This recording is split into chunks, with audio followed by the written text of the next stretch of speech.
ICE agent's suicide note is now revealing government plans to round up and disarm Americans during a time of future economic and bank collapse. According to Superstation 95 FM out of New York, they're reporting some very deeply troubling news, but nothing awake Americans don't already know. Yes, they disclosed that after writing a lengthy suicide note exposing terrifying plans that the government has for American citizens, a U.S. Customs agent walked onto a pier in New York City and blew his brains out. Sources inside the New York City Police Department have revealed to Superstation 95 the contents of his suicide note that was found on his body, and they are frightening. The note outlines why the officer chose to shoot himself. Quote, this is the words of his note. The America I grew up in and cherished has been murdered by its own federal government. Our Constitution has become meaningless. Our laws politicized so badly they are no longer enforced except for political purposes.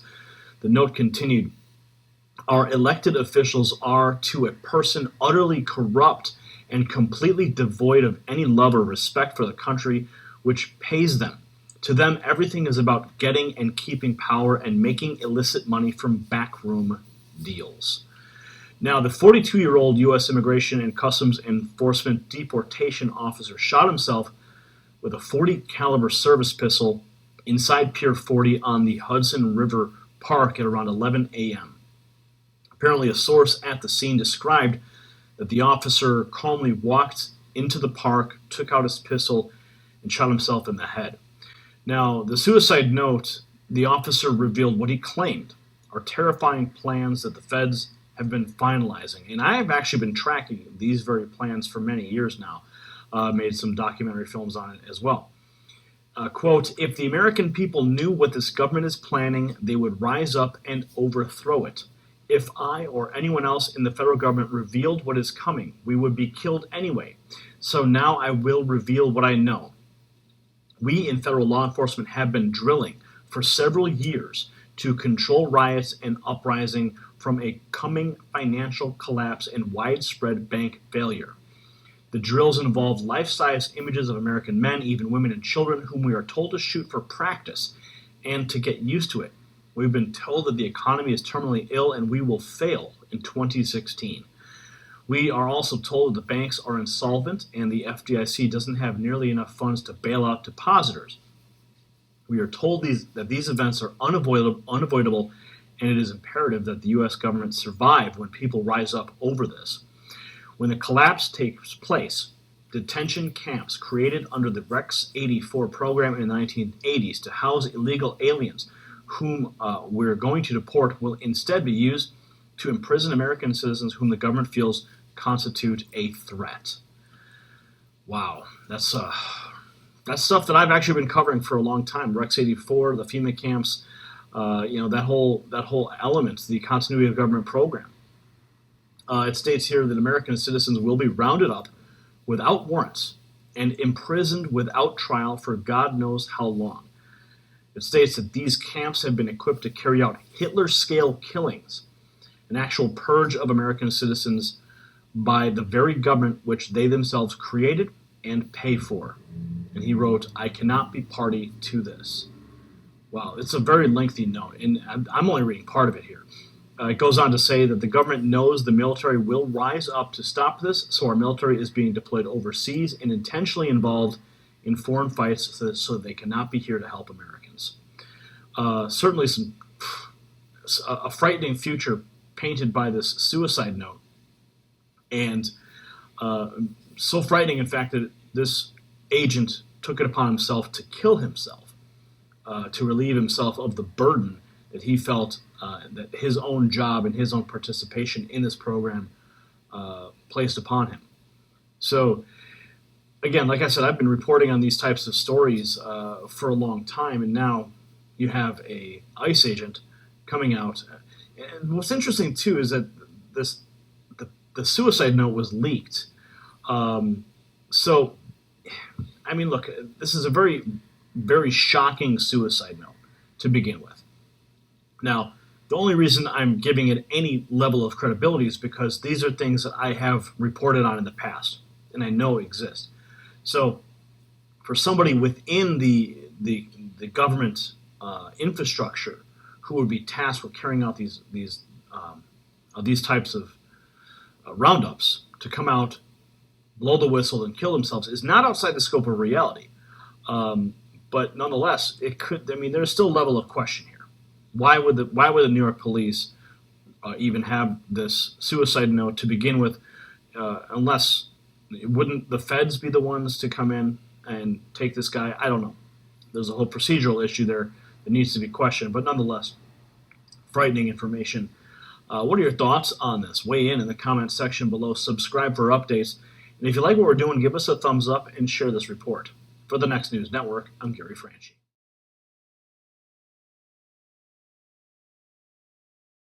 Going to connect the dots for anybody who has ears to hear. Some people are going to want to dispute this, but we're not going to argue with anyone. This is what's going on. There is no Q, there is no anonymous that has any information about this government or anything else that's going on. They have been leading you down a path of lies, all to hide the truth. And here's what's really going on. FEMA has more power than the President of the United States or the Congress. It has the power to suspend laws, move entire populations, arrest and detain citizens without a warrant, and hold them without trial. It can seize property, food supplies, transportation systems, and can suspend the Constitution. When a state of emergency is declared, Executive Order 11921 allows the Federal Emergency Preparedness Agency to develop plans to establish control over the mechanisms of production and distribution of energy sources, wages, salaries, credit, and the flow of money in the U.S. financial institution in any undefined national emergency. It also provides that when a state of emergency is declared by the President, Congress cannot review this action for 6 months.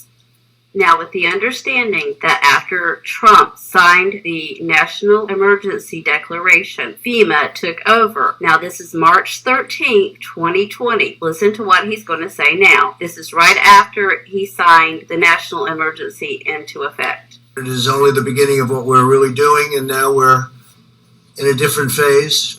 This is only the beginning of what we're really doing, because what they're really doing is putting everything in place to start the New World Order. Now we're in a different phase. The different phase that he's speaking of is that he is no longer president, and he has given full power over to FEMA when he signed the National Emergency Declaration. We had some very old and obsolete rules. Those old and obsolete rules are also known as the Constitution of the United States. That we had to live with. It worked under certain circumstances, but not under mass circumstances. Under mass circumstances is being under FEMA rule. They were there for a long time. They were in place for a long time, and we're breaking them down now. They're definitely breaking them down because the Constitution is suspended. And they're very usable for certain instances, but not for this. Because they can't go forward with their plan with the Constitution, our constitutional rights, still intact. To unleash the full power of the federal government. In this effort today, I am officially declaring a national emergency. So he is officially telling us in a coded message that we are now under the rule of FEMA, no longer having a president. Fast forward to March 19th, 2020, in the FEMA National Response Coordination Center. Mr. President, Vice President, thank you for being here. Really appreciate your visit to FEMA.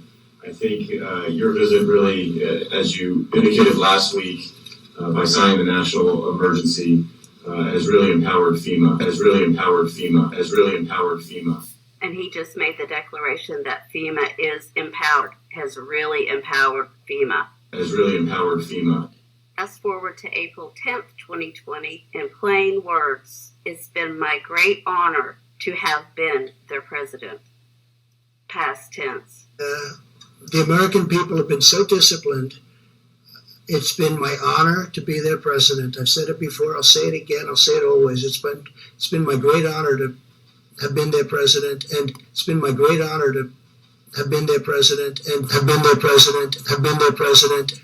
I have a big decision coming up, and I only hope to God that it's the right decision. But it'll be based on the input from a lot of very talented people, very smart people, and people that love our country. Thank you all very much. Thank you. He actually will not be making any more decisions. This group of people that he says will be helping him make decisions are the ones that are making decisions now, because it is FEMA that is making the decisions.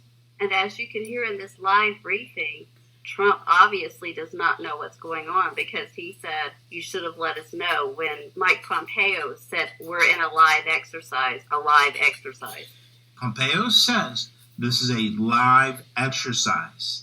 And what you'll hear in the background is Donald Trump say, you should have let us know. This is not about retribution. This matters going forward. We're in a live exercise here to get this right.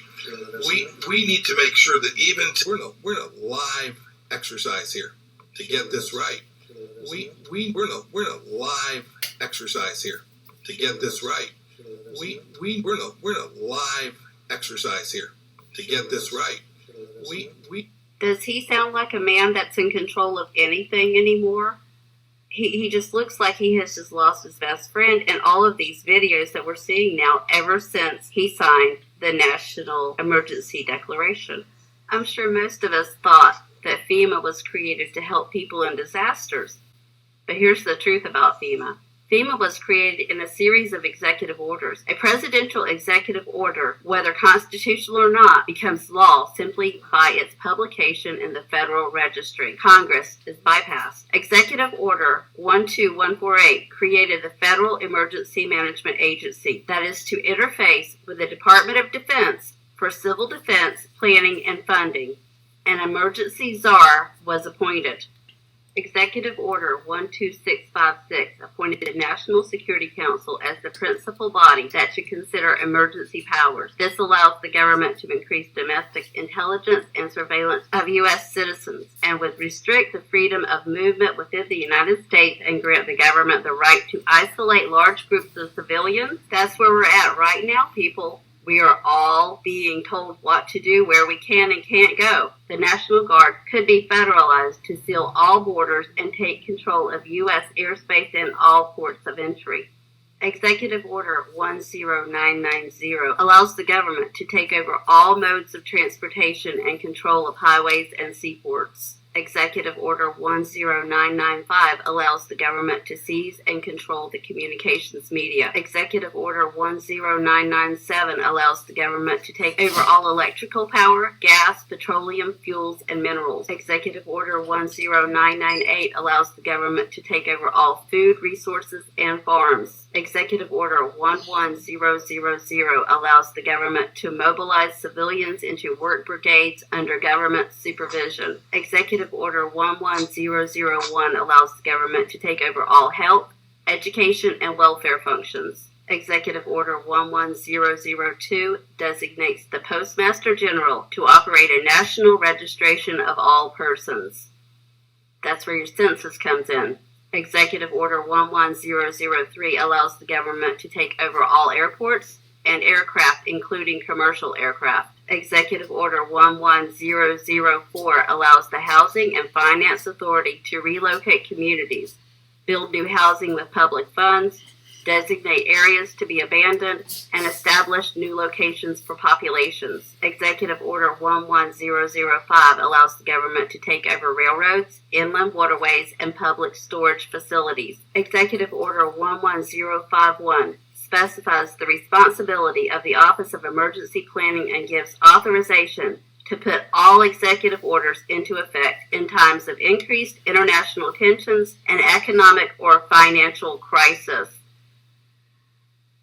Executive Order 11310 grants authority to the Department of Justice to enforce the plans set out in executive orders to institute industrial support, to establish judicial and legislative liaison, to control all aliens, to operate penal and correctional institutions. And Executive Order 11049 assigns emergency preparedness function to federal departments and agencies, consolidating 21 operative executive orders issued over a 15-year period. We are Americans, part of something larger than ourselves.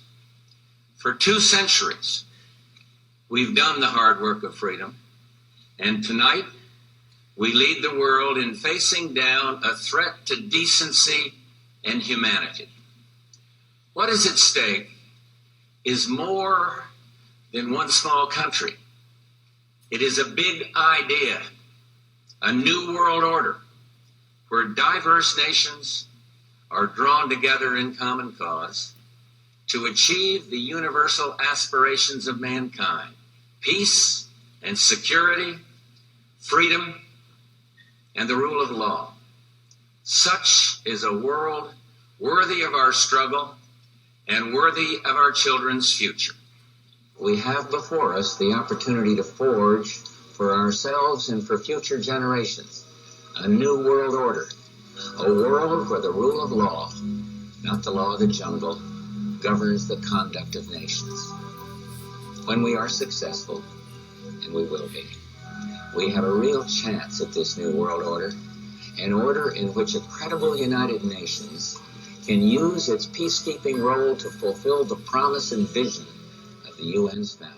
Hopefully this has opened some of your eyes so that you can see where we're at in this timeline. This is true. This is what's going on. These are facts. Y'all have a blessed day.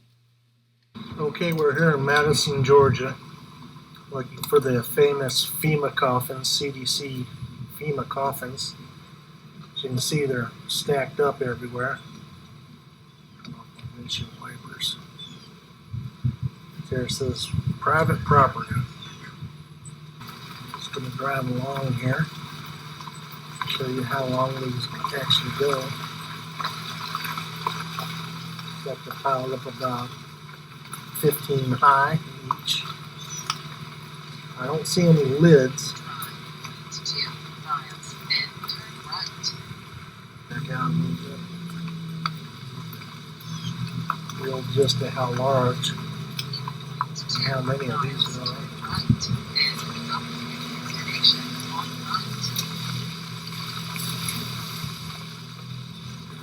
Well, I had to come and see them for myself, basically.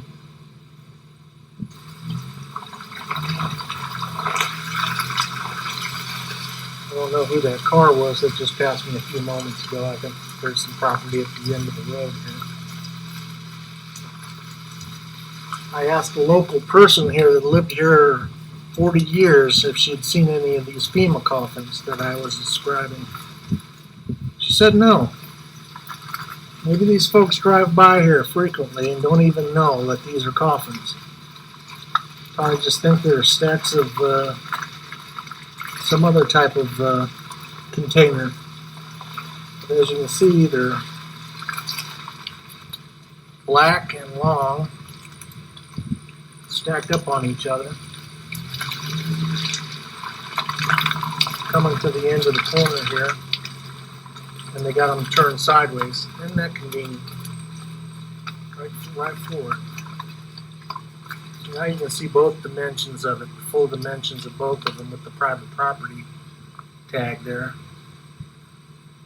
And those are our Fema coffins. So I found them. Just wanted to see them with my own eyes.